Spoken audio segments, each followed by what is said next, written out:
Social മീഡിയയിലെ സജീവ സാന്നിധ്യമാണ് ഹൻസിക കൃഷ്ണ. സഹോദരിമാരെ പോലെ കേരളത്തിൽ ഏറ്റവും ജനശ്രദ്ധ ലഭിക്കുന്ന ഇൻഫ്ലുവൻസർമാരിൽ ഒരാൾ. കോളേജിൽ പഠിക്കുന്ന വിദ്യാർത്ഥിയാണ് ഹൻസിക. കോളേജിലെ വിശേഷങ്ങൾ ഹൻസിക പങ്കുവെക്കാറുണ്ട്.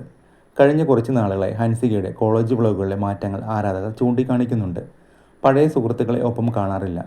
കോളേജ് സൗഹൃദങ്ങളിൽ സംഭവിച്ച കാര്യങ്ങളെക്കുറിച്ച് പല വ്ളോഗുകളിലും സൂചിപ്പിക്കുകയും ചെയ്തു. പുതിയ വ്ളോഗിൽ ഇതേക്കുറിച്ച് ഹൻസിക തുറന്നു സംസാരിക്കുന്നുണ്ട്. കോളേജിലെ ആദ്യ ദിവസം ഞാൻ വിചാരിച്ചത് എനിക്ക് കോളേജൊന്നും പറ്റില്ല എന്നാണ്. പക്ഷേ ഇപ്പോൾ തോന്നുന്നത് ഫസ്റ്റ് ഇയർ ആയിരുന്നെങ്കിൽ കൊള്ളാമായിരുന്നു എന്നാണ്. ഒരിക്കൽ കൂടി കോളേജ് ലൈഫ് ഞാൻ എക്സ്പീരിയൻസ് ചെയ്യണമെങ്കിൽ മെൻ്റലി സ്ട്രോങ് ആകണം. ആരാണ് പാമ്പ് എന്ന് മുൻകൂട്ടി കാണാനുള്ള കഴിവ് വേണം. എല്ലാവരുടെയും കോളേജ് ലൈഫ് ഇങ്ങനെയല്ല. പക്ഷേ ഒരുപാട് പേർക്ക് അങ്ങനെയാണ്. ആദ്യ വർഷം നമ്മൾ ഫ്രണ്ട്സിനെ ഉണ്ടാക്കും. നമ്മൾ ബഡീസ് ആണെന്ന് കരുതും. എനിക്കിപ്പോൾ 2-3 പേർ അങ്ങനെ പോയിട്ടുണ്ട്.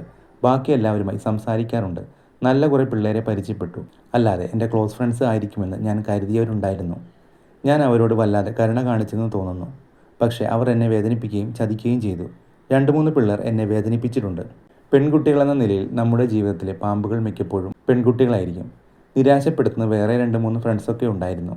വേറെ കോളേജ് വ്ളോഗൊക്കെ ഇടുമ്പോൾ ഈ ഫ്രണ്ട് എവിടെ, ആ ഫ്രണ്ട് എവിടെ എന്ന് ഒരുപാട് പേർ ചോദിക്കും. ഞാൻ റെസ്പോണ്ട് ചെയ്യാറില്ല. കാരണം എനിക്കൊന്നും പറയാനില്ല. അവരെൻ്റെ ലൈഫിൽ ഇപ്പോഴില്ല. എന്നെ വിഷമിപ്പിച്ച ആൾക്കാർക്കൊപ്പം വീണ്ടും പോയി നിൽക്കാൻ എനിക്ക് വട്ടാണോ?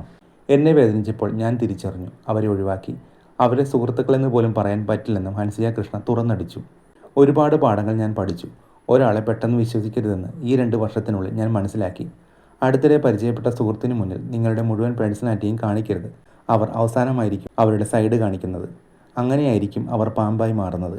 ഇതൊരു ഘട്ടമാണ്. അവർ അവരുടെ യഥാർത്ഥ നിറം ഇപ്പോൾ തന്നെ കാണിച്ചതിൽ സന്തോഷമുണ്ട്. കാരണം അവരെയും വെച്ച് ഞാൻ ലൈഫിൽ സഫർ ചെയ്യണ്ടല്ലോ എന്നും ഹൻസിക പറഞ്ഞു. വ്ളോഗ് ചെയ്യുന്നതിനിടയിലുള്ള ചില രസകരമായ കാര്യങ്ങളും ഹൻസിക പങ്കുവയ്ക്കുന്നുണ്ട്. ഞാൻ വ്ളോഗ് ചെയ്യുമ്പോൾ പിള്ളേർ സൈഡിൽ കൂടെ നോക്കുന്നു. പണ്ട് എനിക്ക് വല്ലാതെ തോന്നുമായിരുന്നു. ഇപ്പോൾ അത് കൂടി. പക്ഷേ അത് വ്ളോഗ് ചെയ്യുന്നതിൽ നിന്നും എന്നെ തടയാൻ പാടില്ലെന്ന് ഹൻസിക പറയുന്നു. ഞാൻ ഇന്ന് കോളേജിൽ പുറത്തുപോയി. 2-3 പേർ ഇങ്ങോട്ട് വന്ന് സംസാരിച്ചു. ഫാനാണെന്ന് പറഞ്ഞു. ഇവരെന്തിനാണ് ഫാനായി പോകുന്നതെന്ന് അപ്പുറത്തെ പിള്ളേരൊക്കെ വിചാരിക്കുമോ? അത് കാര്യമാക്കുന്നില്ലെന്നും ഹൻസിക പറയുന്നുണ്ട്. തൻ്റെ ചില കൂട്ടുകാരെ ഹൻസിക വ്ളോഗിൽ കാണിക്കുന്നുണ്ട്.